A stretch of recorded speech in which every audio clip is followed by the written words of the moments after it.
ধানমন্ডির ব্রিক গ্যালারিতে শুরু হলো এভারেস্ট বিজয়ী এম এ মুহিত সহ ৩ আলোকচিত্রীর চিত্র প্রদর্শনী। শিল্পকলা একাডেমিতে হয়ে গেল সব্যসাচী লেখক সৈয়দ শামসুল হকের ৭৯তম জন্মবার্ষিকী উদযাপন অনুষ্ঠান। সংস্কৃতির খবর জানাচ্ছেন তনিমা ইসলাম। পৃথিবীর পথে ঘুরতে ঘুরতে প্রকৃতির বাঁকে পরিচয় ৩ বন্ধুর। আর এই প্রকৃতির কাছ থেকে ক্যামেরার ফ্রেমে তুলে রাখা মুহূর্তগুলো নিয়ে শুরু হলো এম এ মুহিত, তানভীর অপু ও তারেক অনুর গর্জিয়াস লিটল গ্লোবস শিরোনামে আলোকচিত্র প্রদর্শনী।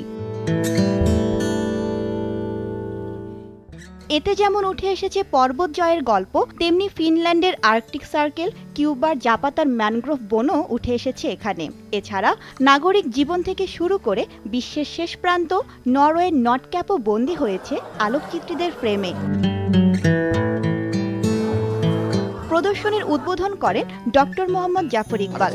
যে আমাদের এই অভিযাত্রী এবং এই যে ফটোগ্রাফার তাদেরকে দেখে অন্য যে তরুণ প্রজন্ম আছে তারা আগ্রহী হোক, উৎসাহী হোক, তারা বাংলাদেশের সাথে সাথে বাংলাদেশের বাইরে সমস্ত যে সুন্দর একটা পৃথিবী আছে সেই পৃথিবীটা আমাদেরকে উপহার দেয়। 60টি ছবি নিয়ে এ প্রদর্শনী চলবে ৪ ফেব্রুয়ারি পর্যন্ত।